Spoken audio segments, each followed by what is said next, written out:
Hello everyone, आज हम पढ़ने जा रहे हैं chapter 1 the human anatomy and physiology class 9th ICSE board. Guys, सबसे पहले हम चैप्टर का नाम समझेंगे, जिसमें पहले आता है एनाटमी।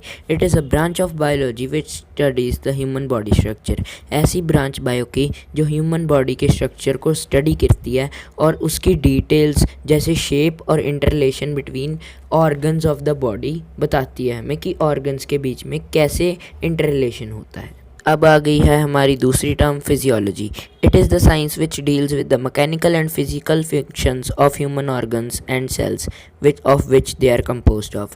मतलब ऐसी साइंस जो मैकेनिकल और physical functions of human organs like तुरना, बैठना और कहीं जाना, इसको कंट्रोल करती है और उसके बारे में स्टडी करती है। और सेल्स जो ह्यूमन बॉडी के बने हैं वो किस चीज़ के बने हैं उसकी स्टडी करती है, उसको कहते हैं हम फिजियोलॉजी। अब आ गए हैं 9 टाइप के main systems of our body. सबसे पहले स्केलेटल सिस्टम जो हमारी बोन्स और कार्टिलेज का कंसिस्ट करता है। फिर आता है मस्कुलर सिस्टम, हमारे मसल्स का कंसिस्ट करता है। सर्कुलेटरी सिस्टम, आर्टरी और वेन्स का। फिर रेस्पिरेटरी सिस्टम, लंग्स, नोज का। फिर आता है digestive system, stomach, small intestine का। फिर आता है 6th पे नर्वस सिस्टम, हमारा ब्रेन और स्पाइनल कॉर्ड और नर्व्स का। फिर आता है 7th पे ग्लैंडुलर सिस्टम जो हमारे ग्लैंड्स को कंट्रोल करता है। फिर 8th पे आता है एक्सक्रीटरी सिस्टम जो एक्सक्रीशन में हेल्प करता है, जिसमें होती हैं किडनीज। लास्ट में आता है रिप्रोडक्टिव सिस्टम। तो गाइस, अब आ गई है एनाटमी और फिजियोलॉजी की इम्पॉर्टेंस। सबसे पहले है नॉलेज गेन, कि हमें नॉलेज मिलती है ये सब पढ़ के। दूसरा आता है अंडरस्टैंडिंग ऑफ बॉडी स्ट्रक्चर, हमें अपने बॉडी स्ट्रक्चर के बारे में पता चलता है, एक्सटर्नल और internal. Understanding the body organs जो हमारे अंदर होते हैं उसकी। फिर हेल्प्स टू इम्प्रूव हेल्थ, हमारी हेल्थ जो प्रॉब्लम आती हैं उसको हम पहले आइडेंटिफाई कर लेते हैं अगर हमने बॉडी के बारे में पढ़ा होता है। प्रिवेंट हेल्थ प्रॉब्लम सेम हो गया। इम्प्रूव द एफिशिएंसी, हमारे काम की एफिशिएंसी बढ़ती है।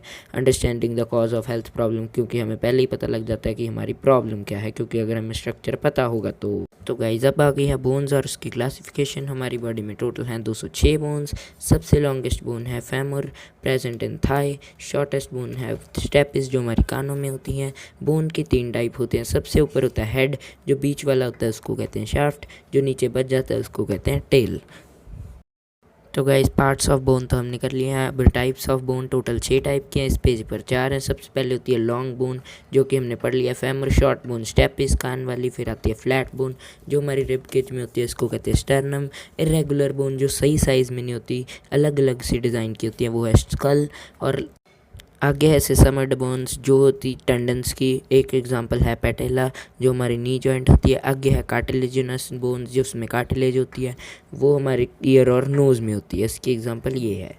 तो गाइस, अब आ गए हैं जॉइंट्स। जॉइंट्स ऐसी प्लेस होती है जहाँ पर 2 या ज़्यादा बोन्स मीट करती हैं। सब 3 टाइप्स हैं इनकी। पहली है इमूवेबल जॉइंट जो मूव नहीं कर सकती, स्कल जैसे। फिर है दूसरे पे स्लाइटली मूवेबल जो थोड़ा सा मूव कर सकती है, इनवर्टेब्रल डिस्क जो हमारी चेस्ट में होती है। लास्ट में है फ्रीली मूवेबल जॉइंट्स जो है हमारे हैंड की, हमने एग्जाम्पल लिखना भूल गया। अब आ गए हैं फंक्शंस ऑफ स्केलेटल सिस्टम। सबसे पहले सपोर्ट देता है हमारी बॉडी को खड़ा होने के लिए। फिर शेप देता है बॉडी को। स्टोर हाउस, अगर कुछ भी चीज़ स्टोर करनी होती है वो बोन्स में स्टोर हो जाती है। लीवर, हमारी बॉडी एक लीवर की तरह काम करती है बोन्स, और बॉडी की मूवमेंट के लिए भी बोन्स ज़रूरी है। Effects of exercise over skeletal system, क्या फ़ायदा है एक्सरसाइज करने का अगर स्केलेटल सिस्टम पर।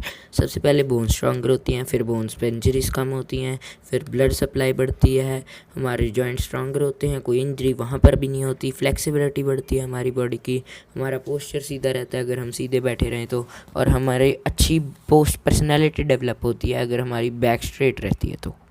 Thanks for watching. अगर वीडियो अच्छी लगी हो तो लाइक और सब्सक्राइब ज़रूर करना।